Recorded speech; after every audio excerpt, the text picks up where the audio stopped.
సింహాసనాసనులను సింహాసనాలు ఆసీనుడై ఉండి యుగయుగములు జీవిస్తున్న వారికి యుగయుగములు జీవించుచున్న వారికి మహిమయు ఘనతయు ఘనతయు కృతజ్ఞతాస్తుతులు కలుగును గాకని కృతజ్ఞత స్తుతులు కలుగును గాకని ఆ జీవులు కీర్తించుచుండగా 24 పెద్దలు సింహాసనమునందు ఆసీనుడైన వాని ఎదుట సాగిలపడి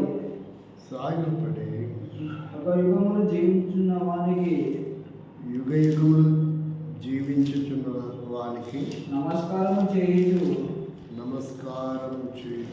ప్రభువా మా దేవా నీవు సమస్తము సృష్టించితివి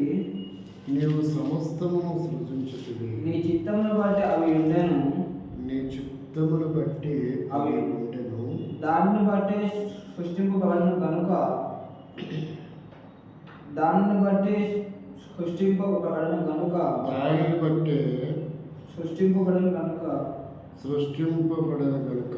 నీవే మహిమ ఘనత ప్రభావం పొందునరుడవని నీవే ఘనత మహిమ ప్రభావములు పొందనరుడవని చెప్పుచు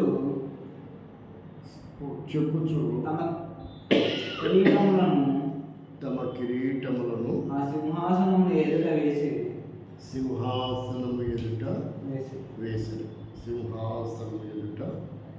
వేసిరి.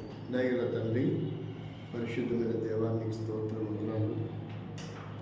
ఉదయకాలం మీ ఆరాధన కొరకై కృప చూపమని నీ చిత్తానికి సంకల్పానికి నన్ను అప్పగించుకుంటూ వందనములు చెల్లిస్తూ స్తుతిస్తూ యేసుక్రీస్తు నామములో ప్రార్థిస్తున్నాం తండ్రి. వాక్యం చదివాము, ప్రార్థన చేశాము, కానీ వీడి ఆడాము. ఏమని రాయబడింది ఇక్కడ? సింహాసనాసీనుడైన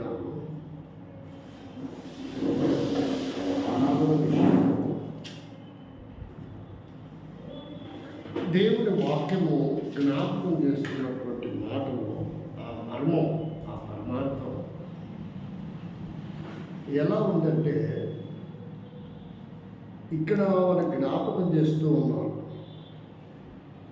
ఎవరంట? 24 పెద్దలు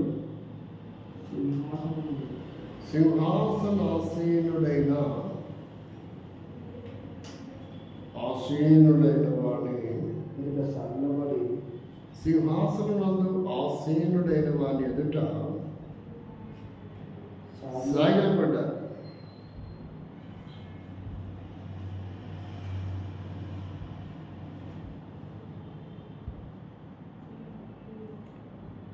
ఎందుకు అలా జరిగింది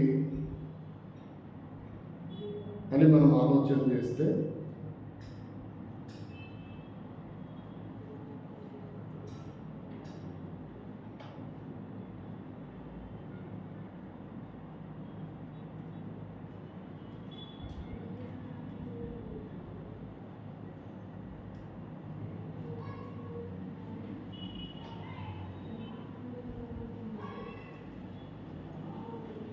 వారికి ఉన్నటువంటి విధానం, వారికి ఉన్న సామర్థ్యం, వారు కామన్ మ్యాన్స్ కాదు.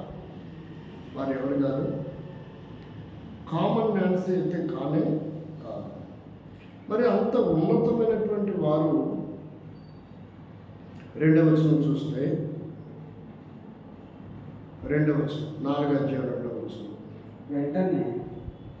వెంటనే ఆత్మవశుడైతిని. అదిగో పరలోకమునందు ఒక సింహాసనము వేయబడి ఉండెను. ఒక సింహాసనము వేయబడి ఉండెను. సింహాసనమునందు ఒకడు ఆసీనుడై ఉండెను. ఆసీనుడైన వాడు అక్కడ ఆసీనుడైన వ్యక్తి యొక్క లక్షణాలు ఏ స్థితిలో ఉన్నాయో, ఆసీనుడైన వాడు దృష్టికి సూర్యకాంత పద్మరాగమును ఉన్నవాడు, మరకతము వలె ప్రకాశించు ఇంద్రధనుస్సు సింహాసనమును ఆవరించి ఉండెను. సింహాసనము చుట్టూ 24 సింహాసనములుండెను. ఆ సింహాసనములందు 24 పెద్దలు తెల్లని వస్త్రములు ధరించుకొని తమ తల మీద సువర్ణ కిరీటములు పెట్టుకున్న వారై కూర్చుండిరి. ఆ సింహాసనములో నుండి మెరుపులను, ధ్వనులను, ఉరుములను బయలుదేరుచున్నవి. మరియు ఆ సింహాసనం ఎదుట 7 దీపములు ప్రజ్వలించుచున్నవి. ఇక్కడ సింహాసనము ఒకటే వేయబడిందంట. ఒక సింహాసనము వేయబడింది. ఈ సింహాసనము ఏం చూపిస్తుందంటే నియంత్రణ చూపిస్తుంది. ఈ సింహాసనం ఏం చూపిస్తుంది? నియంత్రణ చూపిస్తుంది. తర్వాత ఇంకేముందంట? 4వ వచనం, సింహాసనం చుట్టూ 24 సింహాసనములు ఉండెను. అంటే ఈ సింహాసనం ఏంటి? ఆ సింహాసనం ఏంటి? ఈ సింహాసనం ఏంటి? ఇక్కడ మనం గమనిస్తే ఒక నియంత రాజు ఉన్నప్పుడు అతని సంస్థానములలో ఉండే సమంత రాజులను చూపిస్తుంది. అతని సంస్థానంలో ఉన్నవారు ఎవరు? సమంత రాజు. అంటే నియంత ఒక రాజు ఉంటాడు, ప్రక్కన కూడా సింహాసనాలు ఉన్నాయంటే అర్థం ఏంటంటే అవి సమంత రాజుల సింహాసనాలు. తెలుసా సమంత రాజులు అంటే నీకేంటో? ఇప్పుడు నువ్వు నియంతం, నువ్వు యుద్ధం చేసావు, నేను ఓడిపోకుండా నేను నీకు దాసునయ్యాను. అర్థమైందా? నేను ఓడిపోయినప్పుడు ఏమవుతుంటే నా రాజ్యం నీదే, నాకు ఇంకే విలువ ఉండదు. నేను నీకు లోబడిపోయాను అనుకో, అప్పుడు నువ్వు నా మీద కూడా రాజు అవుతావు. నేను ఇక్కడ రాజ్యాన్ని పాలిస్తూ ఉన్నప్పటికీ నా మెయిన్ రాజు నువ్వే. అంటే నేను నీకు పన్నులు చెల్లించాల్సింది నీకే. అర్థమైందా? దాన్ని ఏమంటారంటే సమంత రాజులు అంటారు. దాన్ని ఏమంటారు? లేదంటే రాజు చంపుతాడు. యుద్ధానికి వచ్చినప్పుడు చంపబడినప్పుడు ఇతను రాజ్యం అవుతుంది. కాబట్టి చావడం కంటే లోబడ్డామనుకో అతనికి పన్నులు కట్టాల్సిన పని ఏర్పడుతుంది. రాజు రాజుగానే ఉంటాడు, కానీ నాకు సార్వభౌమ అధికారాలు ఉండవు. అప్పుడు నేను సమంత రాజును అవుతాను. అతని రాజ్యంలో నేను కూడా ఒక్కడిగా ఉంటాను తప్ప నేను సపరేట్ ఈ రాజ్యానికి నియంతగా ఉండలేదు. దాన్ని ఏమంటారంటే సమంత రాజులు అంటారు. అర్థమైందా? ఇప్పుడు అందరు గెలిచేది ఎమ్మెల్యేగానే. అందరు గెలిచేది ఎవరు? ఎమ్మెల్యేనే. కానీ ఇప్పుడు రేవంత్ రెడ్డి కూడా ఎవరు? ఎమ్మెల్యేనే. ఇప్పుడు ఆయన ముఖ్యమంత్రి అయ్యాడు. మిగతా వాళ్ళందరూ ఎవరు? క్యాబినెట్ మంత్రులు అంటారు కదా, శాఖల వారిగా మంత్రులు ఉంటారు. అది కాకుండా 3వ స్థానం ఎవరు ఉంటారు? ఎమ్మెల్యేలు ఉంటారు. వీళ్ళందరికంటే ఉన్నతమైన స్థానంలో ఎవరు ఉంటారు? ఆయన ఎమ్మెల్యేనే, ఆయన అధ్యక్షుడిగా ఉంటాడు. ఎమ్మెల్యేలు వెళ్ళినప్పుడు, అందరు వెళ్ళినప్పుడు అక్కడ ఏమంటారు? ఆయన కూడా ఎమ్మెల్యేనే, కానీ ఆయన అధ్యక్షుని చేసినప్పుడు ముఖ్యమంత్రి కూడా కింద కూర్చుంటాడు, ఆయన పైన ఉంటాడు. అధ్యక్ష అని వారు వాదోపవాదాలు మాట్లాడుకోవాలి. ఆయన కూడా ఎవరు? ఎమ్మెల్యేనే. దానికి లైట్ ఆయన కూడా ఎవరు? ఎమ్మెల్యే. కాబట్టి ఇక్కడ మనం గమనిస్తే ఇక్కడ సింహాసనం ఒకటి ఉంది. ఆ సింహాసనమే నియంత, అంటే సర్వ సృష్టికి సృష్టికర్త అయినటువంటి యేసుక్రీస్తు నాథుడి ఆ సింహాసనం. ఆ సింహాసనం ఏముంది? సర్వ సృష్టికి సృష్టికర్త అయినటువంటి యేసుక్రీస్తు నాథుడిది ఆ సింహాసనం. మిగతా 24 సింహాసనాలు ఇక్కడ మనం చూస్తే ఆయనతో సమానమైన వారు కాదు. ఆయనతో ఎవరు కాదు?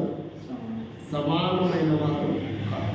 లోకంలో ఉండే ఎమ్మెల్యేలకి, మంత్రికి, ముఖ్యమంత్రికి, అధ్యక్షుడికి ఎంత వ్యత్యాసం ఉందో అలాగే పరలోకంలో ఒక సింహాసనం ఉంది. ఆ సింహాసనం మీద ఆసీనుడైన వాడు ఉన్నాడు. ఆ తర్వాత దాని చుట్టూ 24 సింహాసనాలు ఉన్నాయి. ఈ సింహాసనాలు ఆ సింహాసనం మీద కూర్చున్న వారితో సమానము ఎన్నటికీ కాదు. అయితే వారు ఏం చేశారంటే ఆ సింహాసనాసీనుడు అనేటువంటి ఆయన యొక్క గొప్పతనము అర్థమైంది కనుక వీళ్ళు ఏం చేశారంట ఇక్కడ 4వ వచనంలో ఒక మాట, ప్రాముఖ్యమైన మాట ఉంది. తెల్లని వస్త్రములు ధరించుకొని తలల మీద సువర్ణ కిరీటములు పెట్టుకుని వారై కూర్చుండిరి. కాబట్టి తెల్లని వస్త్రము దేని చూపిస్తుందంటే పరిశుద్ధమైనటువంటి జీవితాన్ని చూపిస్తుంది. పాపము లేనటువంటి జీవితాన్ని చూపిస్తుంది. పాపము నుండి విమోచించబడినటువంటి జీవితాన్ని చూపిస్తుంది. తెల్లని వస్త్రం అంటే అందరూ వేసుకునే తెల్లని వస్త్రం కాదు ఇది. తెలుపు అంటే ఏంటిదంటే యేసు రక్తంలో కడగబడాలంట. ఈ తెలుపు ఏంటి? రక్తం ఎర్రగుంటుంది, కానీ యేసు రక్తంలో కడగబడితే ఎర్ర కావాలి కదా. తెలుపు ఎలా అయింది చూడండి. 7వ అధ్యాయం, ప్రకటన గ్రంథం 7వ అధ్యాయం. ఈ తెలుపు దేని చూపిస్తుంది? 7వ అధ్యాయంలో 11వ వచనం. పెద్దలలో ఒకడు తెల్లని వస్త్రములు ధరించుకొని వేరెవరు ఎక్కడి నుండి వచ్చినని నన్ను అడిగాను. అందుకు నేను అయ్యా నీకే తెలియనగా అతడు ఇలాగ నాతో చెప్పాను, వీరు మహాశ్రమల నుండి వచ్చిన వారు గొర్రెపిల్ల రక్తములో తమ వస్త్రములను ఉతుక్కొని వాటిని తెలుపు చేసుకునేది. అర్థమైందా? రక్తము ఉతికితే రక్తంలో ఉంచితే ఎర్రగవ్వాలి, కానీ తెల్లగవ్వడం అంటే అర్థం ఏంటి? ఇక పాప పక్షవాలన జరిగింది అని అర్థం. ఇక్కడ వస్త్రం అంటే ఒకడి జీవితం అని అర్థం. వస్త్రం అంటే అర్థం ఏంటి? ఇక్కడ ఒకడి క్యారెక్టర్, ఒకడి స్వభావము, అతని స్థితిగతులు, రూపాంతరం చెందిన అనుభవం, పాప పక్షవాలను చెందిన అనుభవం, త్రాగుడు, మోసము, జూదము, అబద్ధము, వ్యభిచారము, దొంగతనం, కబ్జా చేయడం, ఆక్రమించుకోవడం, ఇలాంటి నీచమైన సంస్కృతి సాంప్రదాయం కలిగిన వాడి బ్రతుకును చూపిస్తూ ఉంది. యేసు రక్తములో ముంచబడిన జీవితం అంటే యేసుక్రీస్తు రక్తము వస్త్రాన్ని తెలుపు చేయదు, ఎర్రగా చేస్తుంది. కానీ జీవితాన్ని ఏం చేస్తుంది? ఆ హృదయము పవిత్రపరుస్తుంది. ఎంత ఘోర పాపమైనా, ఎంత దుర్మార్గుడైనా అతని జీవితాన్ని యేసు రక్తం దగ్గరికి ఎప్పుడైతే వస్తాడో, ఎంత మలినంతో పాపంతో భ్రష్టు పట్టిపోయినప్పటికీ అతను యేసు రక్తాన్ని ఆశ్రయిస్తే సింహాసనవాసీనుడైనటువంటి యేసుక్రీస్తు రక్తము ఆ హృదయం దగ్గరకు వచ్చినప్పుడు అతని జీవితము మార్పు చెందుతుంది, స్వభావం మారుతుంది, పాపక్షమాపణ పొందుతాడు, నీతిమంతుడు అవుతాడు, పరిశుద్ధుడు అవుతాడు. కాబట్టి ఎవరైతే యేసు రక్తంలో కడగబడతారో వారు పరిశుద్ధులు అవుతారు. తెల్లని వస్త్రము ధరించడం అంటే వారి జీవితం అని అర్థం. పవిత్రమైనటువంటి వారు, పరిశుద్ధమైనటువంటి వారు, పాపం నుండి విమోచించబడిన వారు, పాపమే లేని వారు కాదు. పాపములో నుండి విమోచించబడిన వారు అంటే యేసుక్రీస్తు రక్తములో వారి పాపములకై ప్రాయశ్చిత్తము పొందిన వారని అర్థం. యేసుక్రీస్తు రక్తంలో వారి పాపమునకు విముక్తిని పొందారు కనుక వారు ఏమయ్యారు? తెల్లని వస్త్రము ధరించారంట. ఏమని రాయబడింది? 14వ వచనంలో గొర్రెపిల్ల రక్తములో తమ వస్త్రములను ఉతుక్కొని వాటిని తెలుపు చేసుకుని. ఈ వాక్యము అలంకారంగా రాయబడింది. వస్త్రం అంటే నిజంగా వస్త్రం రక్తం ఉతికితే ఎర్రగైతే కానీ తెల్లగా ఉండవేంటి? కాబట్టి ఈ వాక్యము కాంట్రవర్సల్లా ఉంది అనుకుంటారు లోకస్తులు, ఇస్లాం సహోదరులు, హిందూ సహోదరులు చదివితే వాళ్ళకి తెలియదు మనము. ఇక్కడ రక్తములో ఉతకబడడం అంటే అర్థం ఏంటంటే ఉతికిన వస్త్రం ఎలాగైతే తెల్లగైతుందో భౌతికంగా ఉతికిన వస్త్రం యేసుక్రీస్తు రక్తంలో, గొర్రెపిల్ల రక్తంలో ఎవరి వస్త్రం అయితే ఉతకబడుతుందో, ఇక్కడ వస్త్రం అంటే జీవితం అని అర్థం. ఎవరి జీవితం అయితే యేసు రక్తంలో కడగబడుతుందో, ఎవరి హృదయం యేసు రక్తాన్ని ఆశ్రయిస్తారో వారు తెల్లని వస్త్రము ధరించిన వారి వలె, అంటే పరిశుద్ధమైనటువంటి వారుగా మారుతారు, పాపము నుండి విముక్తి పొందిన వారు అవుతారు అని రాయబడింది. కాబట్టి యేసుక్రీస్తు ప్రభు మనల్ని రక్తము చిందించడానికి ఏం చేస్తూ వచ్చాడు అని చూస్తే ఎబ్రీ పత్రికలో మనం చూస్తాం 9వ అధ్యాయం ఎబ్రీ పత్రికలో మరి గొర్రెపిల్ల రక్తం అంటే ఏంటిది, రక్తం ఉత్తుకోవడం అంటే ఏంటిది, ఎలా పరిశుద్ధులు అవుతారు? 9వ అధ్యాయంలో ఇక్కడ రాయబడింది. 9వ అధ్యాయంలో 12వ వచనం, మేకల యొక్కయు కోడల యొక్కయు రక్తంతో కాక, అంటే అది కూడా రక్తమే అనుకుంటారు. మేకల రక్తము, కోడెల రక్తము, పావురాల రక్తము, కోడిపిల్లల రక్తము, పొట్టేళ్ల రక్తము, కోళ్ళ రక్తము కూడా బలిస్తాం కదా. మా పాపాలు పోవంటే పో, నిర్దోషమైన రక్తం కావాలా, పవిత్రమైనటువంటి రక్తం కావాలి. కాబట్టి మేకల యొక్క కోడెల యొక్క రక్తము కాక తన స్వరక్తముతో ఒక్కసారి పరిశుద్ధ స్థలంలో ప్రవేశించును. ఏలయనగా 13, ఏలయనగా మేకల యొక్కయు ఎడ్ల యొక్కయు రక్తమును మలినపడిన వారి మీద ఆవు దూడ బూడిద చల్లుటయు శరీర శుద్ధి కలుగుటట్లు వారిని పరిశుద్ధపరచడలా, వారిని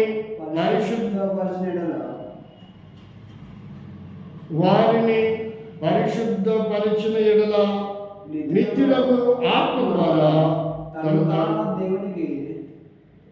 నువ్వు చదివితే నేను చదివితే ఎట్లయ్యాలి, ఎట్లుంటుంది?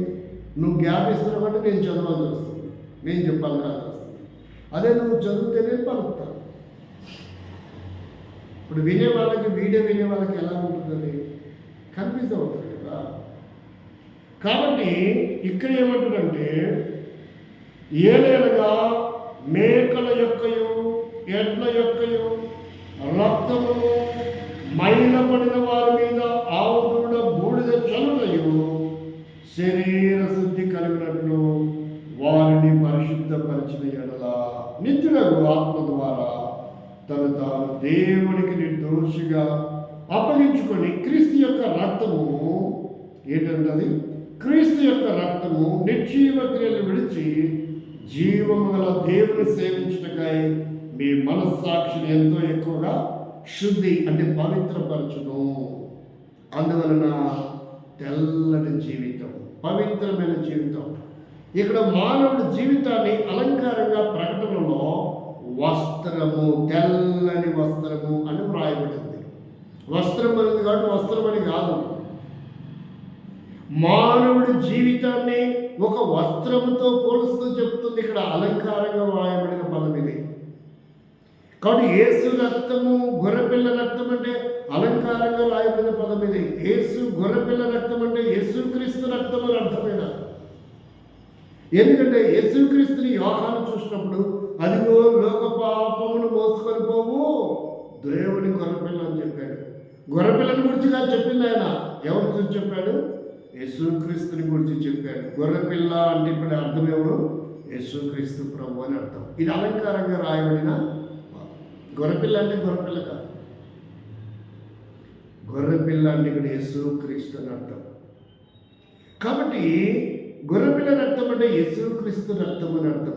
ఎవరైతే ఈ రక్తంలో కడగబడతారో వారు ఏమవుతారంట? ఏమని చెప్తున్నాడు? మొదటి పేతురు పత్రిక 1వ అధ్యాయం 14 వచనం, నేను పరిశుద్ధుని కనుక మీరు పరిశుద్ధులై ఉండండి. కాబట్టి ఇలాంటి భూమి మీద జీవించే వ్యక్తి ఎవరు కూడా పరిశుద్ధులు కాదు. ఏ యుగంలో పుట్టినా పరిశుద్ధులు కాదు. అందరూ పాపులే. అందరి జీవితంలో అవలక్షణాలు ఉన్నాయి, పాపిష్ట లక్షణాలు ఉన్నాయి, అవిధేయతలు ఉన్నాయి, బుద్ధిహీనతలు ఉన్నాయి, తొందరపాటు ఉంది, మోసం ఉంది, అక్రమం ఉంది, అబద్ధం ఉంది, అన్యాయం ఉంది, దగ ఉంది, అసూయ ఉంది, కుళ్ళు, కుతంత్రాలు, ఇవన్నీ కూడా పాపపు లక్షణాలు. ఈ లక్షణాలతో పరిశుద్ధులైన దేవుణ్ణి, సింహాసనాసనుడైన దేవుణ్ణి ఆరాధించే అర్హత ఎవరికి లేదు. అంటే మొట్టమొదట ఏమవ్వాలంటే సింహాసనాసీనుడైన దేవుని దగ్గరే వెళ్ళాలంటే మొట్టమొదటి మా పాపములు పరిహారం చేయబడాలా, యేసు రక్తంలో కడగబడాలా. పరిశుద్ధుల కాలం మన జీవితం మారాలి, అలవాట్లు మారాలి, ఆలోచనలు మారాలి, పద్ధతులు మారాలి. ఇదిగో నా జీవితము యేసు రక్తములో నేను కడగబడ్డాను, ఇక నేను పాపంతో జోలిపోను, పాపపు జీవితం జీవించను, అబద్ధాలు చెప్పను, మోసం చేయను, అన్యాయం అక్రమాన్ని చేయను. ఎవరైతే ఇలాంటి లక్షణాలు కలిగి ఉంటారో వారు మాత్రమే సింహాసనాసీనుడైన పరిశుద్ధుడైన దేవుణ్ణి ఆరాధించడానికి అర్హులు అవుతారు. కాబట్టి అర్హులు కావాలంటే మనము యేసు రక్తములో మన పాపములకు ప్రాయశ్చిత్తము పొందాలి. అందుకే ఇక్కడ చెప్తున్నాడు 9వ అధ్యాయంలో 27-28 వచ్చిన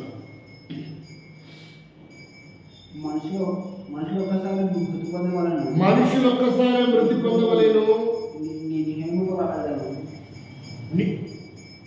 మృతి పొందవలనని అక్కడ ఆపాలి. మృతి పొందవలనని నియమింపబడెను, ఆ తర్వాత తీర్పు జరుగును. అలాగనే క్రీస్తు కూడా అనేకుల పాపములను భరించుటకై ఒక్కసారి అర్పించబడి తన కొరకు కనిపెట్టుకొని ఉండు వారి రక్షణ నిమిత్తమై పాపము లేకుండా రెండవసారి ప్రత్యక్షమగును. ఎవరి కొరకంట? ఎవరి కొరకు? అలాగనే క్రీస్తు కూడా అనేకుల పాపములను భరించుటకై, అక్కడ ఏం చూసాం? భారములు భరించడానికి చూసాం. ఆరాధన వర్తమానం ఇక్కడ ఏం భరించడానికి? పాపములను భరించడానికి. ఎలాగైతే ఒకేసారి మృతి చెంది మరణమును సమాధిని గెలిచి తిరిగి లేపబడినటువంటి అనుభవం. అందుకే ఇక్కడ జ్ఞాపకం చేస్తున్న మాట చూస్తే అర్పించుకున్నట్టుకై అనే మాటలు మనం ఇంకా పరిశీలన చేసినట్లయితే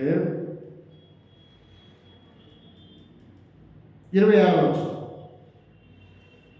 అట్లయిన ఎడల జగదుత్పత్తి వేయబడినది మొదలుకొని ఆయన అనేక పర్యాయములు శ్రమపడవలసి వచ్చు. అయితే ఆయన యుగముల సమాప్తి నందు తను తానే బలిగా అర్పించుకున్నట వలన పాప నివారణ చేయుటకై ఒక్కసారే ప్రత్యక్షపరచబడెను. అంటే తన కుమారుడిగా యేసుక్రీస్తు నామధారుడిగా ప్రత్యక్షమవుతూ వచ్చాడు. ఏం చేయడానికంట? పాప నివారణ చేయటకై, పాపములలో ఉన్న వ్యక్తుల జీవితాలను విముక్తులు చేయటానికి, పాప విముక్తులు చేయటానికి యేసుక్రీస్తు ప్రభు ఒకేసారి యేసుక్రీస్తు నామధారుడిగా ఒక్క అవతార పురుషుడిగా భూమి మీదకి వచ్చాడు. ఆ శిలువ కార్యము యజ్ఞము పశువుగా బలిగా చేయబడి ఏ నేరము చేయని ఆయన నీ కొరకు నా కొరకు ఆ కలువరి శిలువలో శిక్షణ అనుభవించి మరణమును సమాధిని జయించి మృత్యుంజలై తిరిగి లేచాడు. శిలువ మీద కాల్చిన ఆ రక్తధారణలో నుండి నీకు నాకు యావత్ మానవానికి ఆయన రక్తమును ఆశ్రయించిన వారందరికీ పాప పక్షాలను చేయబడుతుంది, పాప విముక్తులు చేయబడతారు, వారి జీవితం మార్పు చెందుతుంది, పరిశుద్ధపరచబడుతుంది. ఇప్పుడు అంటున్నాడు, తెల్లని వస్త్రములు ధరించిన వారై. తెలుపు చేసుకున్నటువంటి ఈ రీతిగా యేసుక్రీస్తు రక్తం ద్వారా ఎవరి పాపములైతే పరిహరించబడతాయో వారి జీవితము తెల్లని వస్త్రము వలె ఉంటుంది. అలాంటప్పుడు ఆయనను సేవించి ఆరాధించే అర్హత, యోగ్యత పొందిన వారుగా అవుతారు. నేను వాక్యం చూస్తే సింహాసనాసనుడైనటువంటి వారి విషయంలో చూడండి, బైబిల్ మరొక మాట మనం చూస్తాం. యెషయా గ్రంథం 9వ అధ్యాయము, యెషయా గ్రంథం 3వ అధ్యాయం 6వ వచనం, 3వ అధ్యాయం 6వ వచనం. ఒకడు తన తండ్రి ఇంట 6వ అధ్యాయం 3వ వచనం చదువు. 6:3 వారు సైన్యములకు అధిపతి యెహోవా చూడండి, మొదటి చదువుతున్నాం. రాజైన హిజ్కియా మృతి పొందిన సంవత్సరమున అత్యున్నతమైన సింహాసనమునందు ప్రభువు ఆసీనుడై ఉండగా, ఈ మాట గుర్తుపెట్టుకోండి. సింహాసనమునందు ఇందాక చదివాం, అత్యున్నత సింహాసనం, ఉన్నతమైన సింహాసనం చదివాం. అత్యున్నతమైన సింహాసనమునందు ప్రభువు ఆసీనుడై ఉండగా నేను చూచితిని. ఆయన చొక్కాయు అంచులను దేవాలయం నిండిపోయాను. ఆయన పైగా శరాపులను నిలిచిండిరి. ఒక్కొక్కరికి 6 రెక్కలు ఉండెను. ప్రతివాడు 2 రెక్కలతో తన ముఖమును కప్పుకొని, 2తో కాళ్ళను కప్పుకొని, 2తో ఎగురుచుండెను.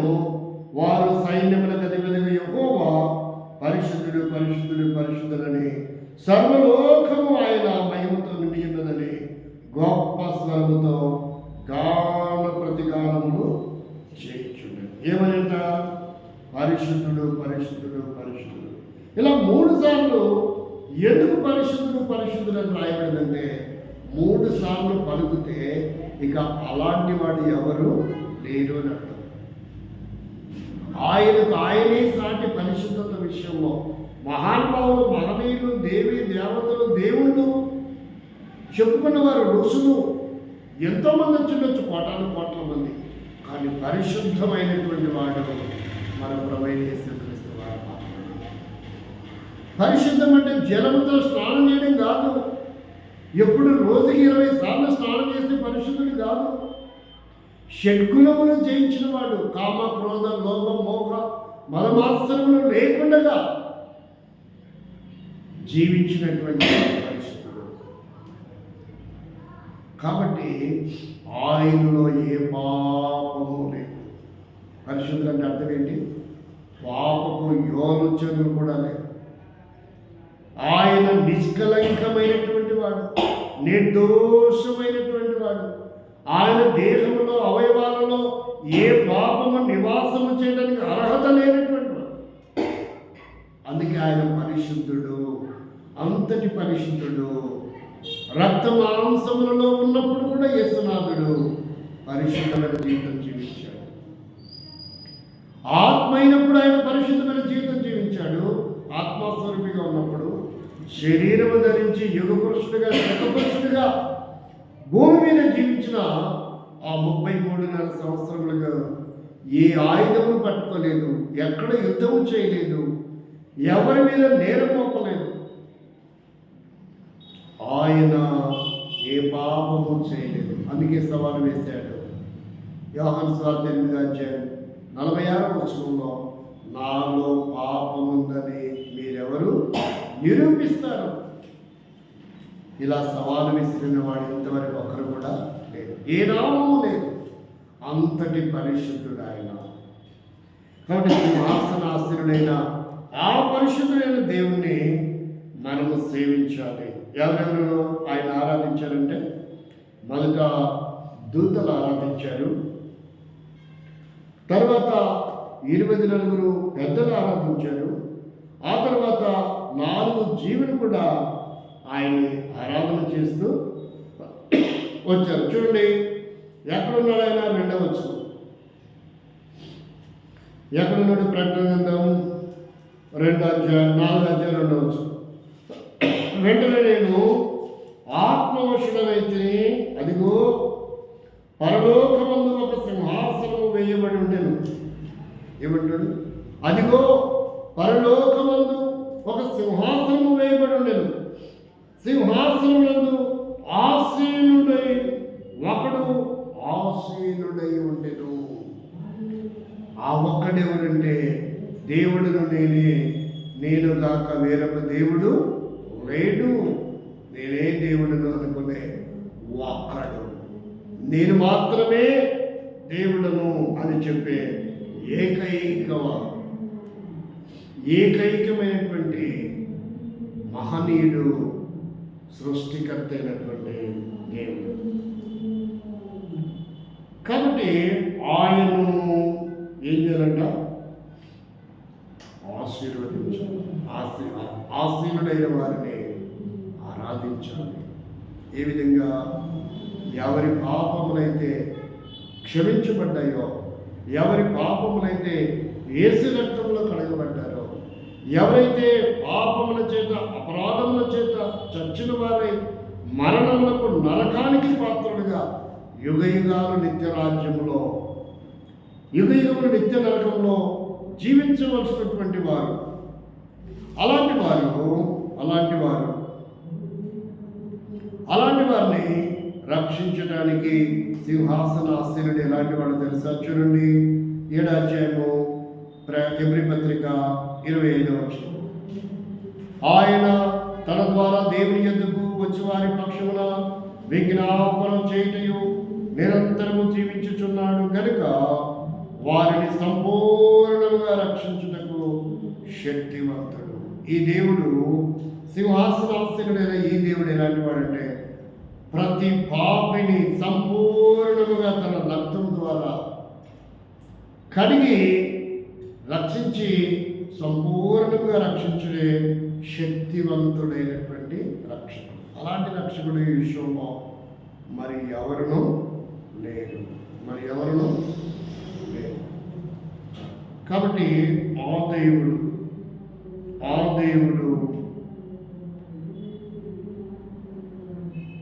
నిరంతరమైన స్తోత్రార్హుడై ఉన్నాడు. ఏమైనాడు? నిరంతరము స్తోత్రార్హుడై ఉన్నాడు. ఇంకా ఎవరి పాపములను క్షమించబడలేదో యేసుక్రీస్తు తను సంపూర్ణముగా యజ్ఞపశుగా బలిగా చేయబడి చివరి రక్తపట్టు ధారపోసి మన పాపములను భరించిన వాడై చనిపోయి సమాజముడి మృత్యుని తిరిగి లేచాడు.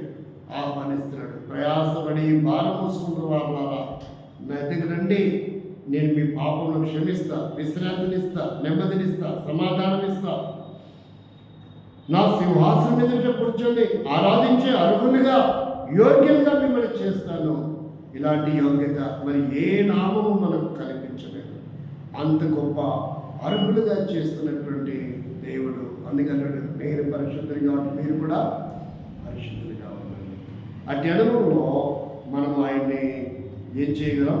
స్తుతించి ఆరాధించగలం. ఈ అనుభూతికి వస్తే ఎవరి పాపం క్షమించబడితే, ఎవరు మరణం మీద పాపం మీద విజయం పొందినట్లయితే, ఎవరు యేసు రక్తాన్ని ఆశ్రయించినారో, వారి ఏ గొర్రెపిల్ల రక్తంలో పాపంలో కడగబడి వస్త్రం తెలుపు చేసుకున్నారో వారు మాత్రమే ఆయన స్తుతించి ఆరాధించే యోగ్యులు. ఆ 24 మంది పెద్దలతో, ఆ 4 జీవులతో మనము కూడా కలిసి ఆ పరలోక రాజ్యములో యుగాయుగంలో ఆ దేవునితో ఉండబోతున్నాం. ఆయన ఆరాధించి అర్హులుగా యోగ్యులుగా చేయబడతాం. కాబట్టి వారి సింహాసనాలను తీసి ఆయన పాదములు ఎదురు పెట్టి దేవుణ్ణి ఆరాధించారు. ఇక్కడ సింహాసనం అంటే మన డబ్బు, మన సమయము, మన అధికారము, మన హోదా, మన కులము, మన గోత్రము, ఏదైతే మనకి గ్రేట్ అనుకుంటామో వాటిని ప్రభు పాదాల చెంత పెట్టి, ప్రభా నా కులాన్ని బట్టి, నా డబ్బుని బట్టి, నా అధికారాన్ని బట్టి, నా హోదాని బట్టి, నా స్థానాన్ని బట్టి నేను పరిశుద్ధిని కాలేకపోయినా, పాప విముక్తిని పొందలేకపోయినా, నిన్ను బట్టి, నీ రక్తాన్ని బట్టి ప్రభా నేను పవిత్రపరచబడ్డాను, పరిశుద్ధపరచబడ్డాను. నీ ప్రజలలో చేరి నిన్ను ఆరాధించే అర్హత ఉచితముగా నాకు కలిగింది. అందరి బట్టి నేను స్తుతించి ఆరాధిస్తున్నానని మనం ప్రభుని ఆరాధిస్తాం.